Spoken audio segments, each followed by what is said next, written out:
Donc Anne-Pierre Darré, je suis responsable du développement du système de management dans le groupe Engie. Donc le groupe Engie, vous connaissez, j'imagine, un groupe de l'énergie qui fait de la production jusqu'à distribution, service, à peu près sur toutes les énergies.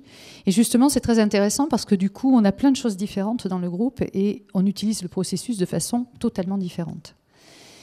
Alors, peut-être la première chose que je voudrais vous dire, c'est que moi, le processus, je trouve que c'est un mot banal. Parce que finalement, je pense qu'on fait tout le temps du processus. À partir du moment où on enchaîne des actions, on enchaîne des actes, de toute façon, on fait du processus. Alors, on l'a formalisé, on ne l'a pas formalisé, mais le fait est qu'on déroule des processus. Donc, pour moi, c'est quelque chose d'assez banal.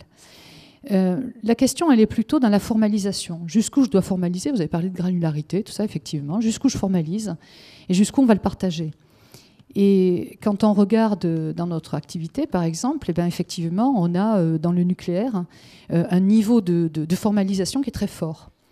Et il est très fort parce qu'il faut absolument être certain que l'on a tout bien compris et que l'on est tous bien d'accord sur ce que l'on va faire. Et en même temps, ça ne veut pas dire qu'on ne peut pas le toucher, ça ne veut pas dire que face à une situation où le processus ne s'appliquerait pas, ben on a tout à fait le droit de faire un changement à partir du moment où on le dit et on le écrit, de façon à savoir qu'il y a eu un changement. Donc, en fait, c'est très formalisé, mais ce n'est pas pour ça que ce n'est pas agile.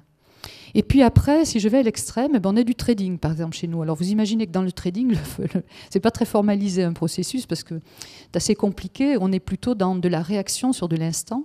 Donc, le fait d'avoir un processus écrit ne change pas grand-chose à l'activité. Donc, on a effectivement quelque chose qui est assez varié. Et finalement, ce qu'on aperçoit, c'est qu'il y a des niveaux de description de processus qui vont bien à l'activité, puis il y en a qui ne vont pas. Peu importe si c'est très formel ou pas très formel, finalement, ce n'est pas ça. C'est l'adéquation par rapport au business lui-même qui fait que ça va bien se passer ou pas. Et dans l'adéquation, en fait, alors les qualiticiens, on est très souvent un petit peu trop... on en veut un peu trop, on veut trop formaliser, donc souvent on a du mal à trouver le bon équilibre. Mais le problème majeur, il est là. Si vous écrivez trop, si vous formalisez trop un processus, eh bien, effectivement, vous allez amener beaucoup de contraintes et ces contraintes ne seront pas comprises par les gens qui vont appliquer, dérouler le processus, puisqu'ils n'en voient pas l'utilité. Donc, du coup, ils ne le vivent que comme des contraintes. Donc, forcément, c'est mal vécu, c'est contourné, c'est tout ce que vous voudrez. En revanche, dans le cas inverse, si ce n'est pas assez décrit, qu'on ne sait pas bien ce qu'on fait, ben, y a aussi un manque qui est lié au fait qu'on n'a pas bien compris ce qu'il fallait faire. Donc pour moi, ce qui est très important dans un processus, c'est qu'il porte la finalité, qu'il porte le sens, ce qui est rare. En général, on va dire le processus de facturation. Ben oui, mais ça sert à quoi de facturer? C'est pas ça qui est important, c'est pas l'action, c'est vraiment la finalité. Donc je pense que déjà, on manque souvent de finalité, et puis il faut adapter le bon niveau. Voilà, ça c'est les points importants. Alors après, il y a autre chose, c'est que si on a une activité, la même activité, le même processus, et que vous avez 100 sites, 100 usines différentes, est-ce qu'il faut que ce soit le même? Parce que finalement, pour réaliser un produit, vous avez des tas de façons différentes de fonctionner, donc des tas de processus différents. Et là, c'est un casse-tête, souvent pour les entreprises, en tous les cas pour nous, parce que on se dit, bah, si on fait le même, enfin, ils ne sont pas tous égaux. Il y en a qui délivrent un produit de meilleure qualité, il y en a d'autres qui délivrent plus de productivité, etc. Donc, est-ce que si on se met d'accord sur le processus qui va le mieux par rapport à ce qu'on veut faire, à ses objectifs, est-ce que finalement, on n'a pas un seul processus qu'on va standardiser, mettre partout?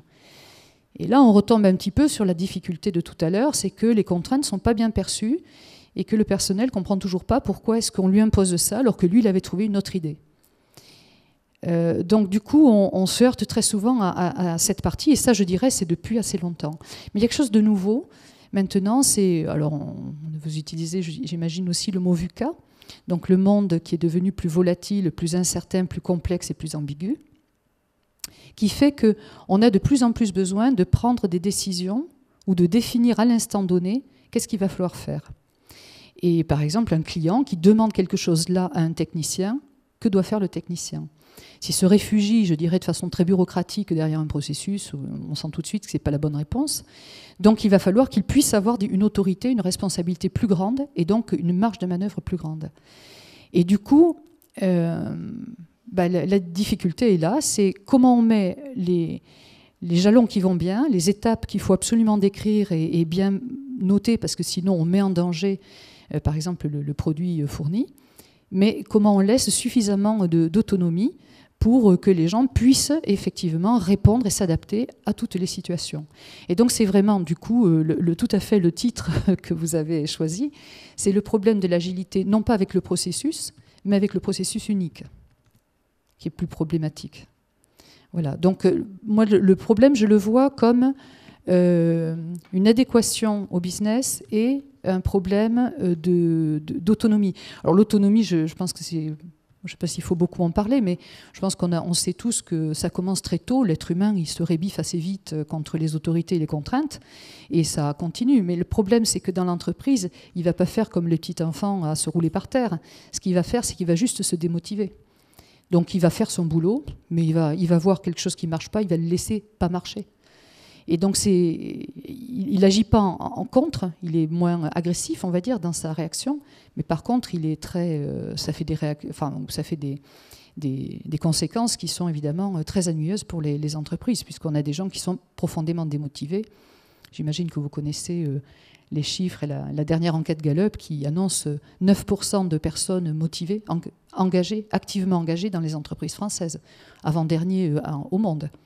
Donc voilà. Donc ça donne quand même une idée que ce contraste, c'est pas tellement l'agilité contre le processus, puisque le processus, comme je vous disais, finalement il est naturel, mais c'est surtout sur le fait d'en vouloir un seul et d'aller loin dans la description. C'est là pour moi que se situe le nœud.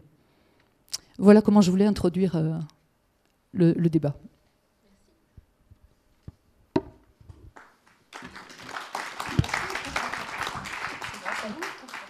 Merci à Cédric.